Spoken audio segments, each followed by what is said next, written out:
SSC এবং এইচএসসির বাচ্চা লোক, তোমরা যে পরীক্ষার খাতায় লেখো এবং তোমাদের লেখায় যে কেন মার্ক কাটে তোমরা কি বুঝতে পারো? সেটার একটা বড় কারণ হচ্ছে তোমাদের বানান ভুল হয়, এবং এই বানান শুদ্ধ করার জন্য আমাদের একটা ছোট্ট প্রয়াস, সেটা হচ্ছে বাংলা বানান সিরিজ। এই সিরিজে আজকে পর্ব 6-এ তোমাদের সাথে একটা চমৎকার রুলস নিয়ে আলোচনা করব। আসসালামু আলাইকুম রহমতুল্লাহ। সুপ্রিয় শিক্ষার্থীরা, কেমন আছো তোমরা সবাই? এসএসসি এবং এইচএসসির বাচ্চা লোক, এসএসসি এবং এইচএসসি দুইটাই বুঝছো? তোমরা যে পরীক্ষার খাতায় লেখো এবং তোমাদের লেখায় যে কেন মার্ক কাটে তোমরা কি বুঝতে পারো?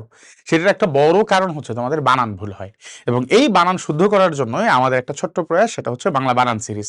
এই সিরিজে আজকে পর্ব 6-এ তোমাদের সাথে একটা চমৎকার রুলস নিয়ে আলোচনা করব, এবং এই রুলসে তোমরা ম্যাক্সিমামই ভুল করো, এরপরে আর যেন এই ভুলটা না করো সেটার জন্য আজকের এই ভিডিও। এবং তোমরা চলো ঝটপট করে দেখে নেই আজকের এই বানান সিরিজে পর্ব 6-এ আমাদের কি আছে। আর যারা এর আগের পর্বগুলো দেখো নাই 1 থেকে 5 পর্যন্ত, আমাদের ইউটিউবেও দেওয়া আছে এবং আমাদের পেজও দেওয়া আছে, তোমরা ঝটপট করে সেখান থেকে চাইলে দেখে নিতে পারো। তাহলে আর দেরি কেন, চলো দেখি আজকের মানন পর্ব 6-এ আমাদের কি দেওয়া আছে। মানন পর্ব 6-এ একটা চমৎকার কথা বলা আছে, বলছে শব্দের শেষে, খেয়াল করে বলছে শব্দের শেষে যদি ত, তা, নি, নি, সভা, পরিষদ, বিদ্যা, জগৎ এইগুলো যদি যুক্ত থাকে, শব্দের শেষে যদি এইগুলো যুক্ত থাকে, তাহলে তার এই যে তাই তখন কি হবে বলতো? তখন পূর্বে যে এই যে দীর্ঘিকারটা আছে, এই দীর্ঘিকারটা আমার রসিকার হয়ে যাবে। আরেকটু বুঝায় বলি, শব্দের শেষে দীর্ঘিকার যুক্ত শব্দের শেষে, আরেকটু বুঝায় বলি, লেখো যে দীর্ঘিকার যুক্ত শব্দের শেষে, দীর্ঘিকার যুক্ত শব্দের শেষে এইগুলো যদি যুক্ত হয়, সোজা আলাপ হচ্ছে আমার এই যে দীর্ঘইটা আছে, এই দীর্ঘইকারটা তখন কি হয়ে যাবে? রসিকার হয়ে যাবে। দীর্ঘইকারটা কি হয়ে যাবে? রসিকার হয়ে যাবে। স্যার একটু বুঝিয়ে বলেন। চলো একটু বুঝায় বলি, সুন্দর করে একটু বুঝায় বলি, খেয়াল করো, একটু মনোযোগ দিয়ে খেয়াল করো। হ্যাঁ, সহযোগী এই বানানটার দিকে দেখো, এই বানানটা ঠিকই আছে, দীর্ঘিকার আছে, ঠিক আছে। প্রতিযোগী দীর্ঘিকার আছে, ঠিক আছে। মন্ত্রী দীর্ঘিকার আছে, ঠিক আছে। দায়ী দীর্ঘিকার, ঠিক আছে। তারপর প্রাণী, গৃহী, এই সবগুলো বানানই আমার সঠিক, এখানে একটাও ভুল নাই।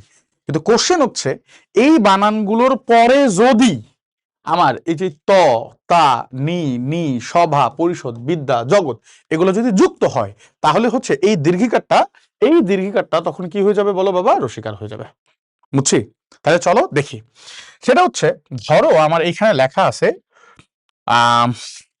সহযোগী, তাহলে সহযোগী বানানটা আমার ঠিকই আছে এটা, কিন্তু যখন আমি যদি বলি সহযোগিতা, যদি তা বলি তখন কিন্তু আর এটা দীর্ঘি থাকবে না, এটা তখন রসিকার হয়ে যাবে। দ্যাটস মিন সহযোগিতা। বুঝছো? তোমরা কিন্তু সহযোগিতা বানান লিখতে গিয়ে অনেকেই ভুল করো, এরপরে টার করবা না। ঠিক তেমনি প্রতিযোগী ঠিক আছে, কিন্তু যখন আমি বলবো প্রতিযোগিতা, তখন তোমার এই দীর্ঘিকারটা কিন্তু আর বসবে না, তখন সেটা রসিকার হয়ে যাবে। দ্যাটস মিন তখন তুমি লিখবা প্রতিযোগিতা। বুঝছি না, বুঝি নাই? আচ্ছা, ঠিক তেমনি ভাবে এই জায়গাতে একটু খেয়াল করে দেখো, প্রাণী বানান ঠিক আছে, কোনো সমস্যা নাই, কিন্তু তুমি যদি বলো প্রাণীবিদ্যা, তুমি যদি বলো প্রাণীবিদ্যা, তুমি যদি বলো প্রাণী জগৎ, তাই না? তুমি যদি এটা বলো তখন কি হবে জানো? তখন এই যে এই দীর্ঘিকারটা তুমি লিখছো, এই দীর্ঘিকারটা আর থাকবে না, সেটা রসিকার হয়ে যাবে। দ্যাটস মিন প্রাণী বিদ্যা বানানটা এরকম, প্রাণী বিদ্যা বানানটা এরকম। বুঝছো না বুঝো নাই? বুঝছো? এই কারণে তো কিন্তু তোমরা পরীক্ষায় ভুল করো। তোমাদের যিনি খাতা দেখেন টিচার, তিনি কিন্তু এই রুলস জানেন, তোমরা জানো না, তাই হয়তো নাম্বার কেটে দেয়। আচ্ছা, গৃহী ঠিক আছে, কিন্তু আমি যদি বলি গৃহিণী, খেয়াল করো, আমি যদি বলি গৃহিণী, এই যে নি যুক্ত করি, দ্যাটস মিন তখন কিন্তু এই দীর্ঘিকারটা আমার রসিকার হয়ে যাবে, তখন বানান হয়ে যাবে গৃহিণী। বুঝছো? দায়ী ঠিক আছে, কিন্তু যখন তুমি বলবা দায়িত্ব, দায়িত্ব, তখন এই দীর্ঘিকারটা আমার রসিকার হয়ে যাবে। দ্যাটস মিন তখন এটা হয়ে যাবে দায়িত্ব, বানানটা এইরকম হবে, দায়িত্ব। বুঝছো? তারপর আবার খেয়াল করো, মন্ত্রী ঠিক আছে, কিন্তু যখন তুমি বলবা মন্ত্রী সভা, মন্ত্রী পরিষদ, মন্ত্রী সভা বা মন্ত্রী পরিষদ যখন তুমি বলবা, তখন তোমার এই দীর্ঘিকারটা আর থাকবে না, সেটা রসিকার হয়ে যাবে। দ্যাটস মিন মন্ত্রী সভা, মন্ত্রিত্ব, এরকম রসিকার হবে। বুঝছি না বুঝি নাই? বুঝছ? এখন তোমাদের আরেকটা জিনিস শিখাই, এটার ব্যতিক্রম আছে, মানে ব্যতিক্রম হচ্ছে যে স্যার শেষে দীর্ঘিকার আছে, এগুলো যুক্ত হইছে, কিন্তু সেটা আর দীর্ঘিকারই রয়ে গেছে, এটা রসিকার হয় নাই।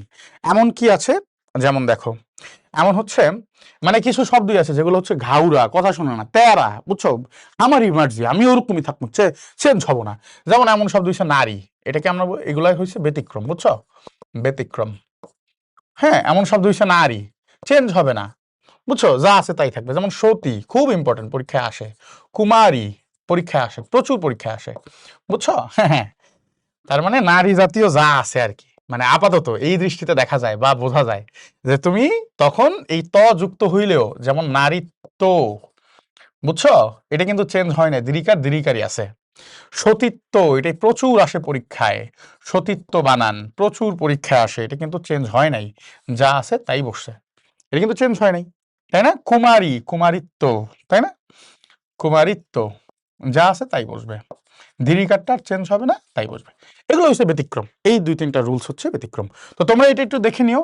কিন্তু আমার এখন তোমাদের প্রতি একটা ছোট্ট কোশ্চেন আছে, তোমরা কি এরকম আরো কিছু শব্দ আমাকে বলে দিতে পারবা যেগুলাতে এইগুলা দেওয়ার পরে চেঞ্জ হয়ে গেছে? যেমন আমি তোমাকে একটা উদাহরণ দেই, দেখি তুমি এরকম আরো কয়েকটা শব্দ বের করতে পারো কিনা।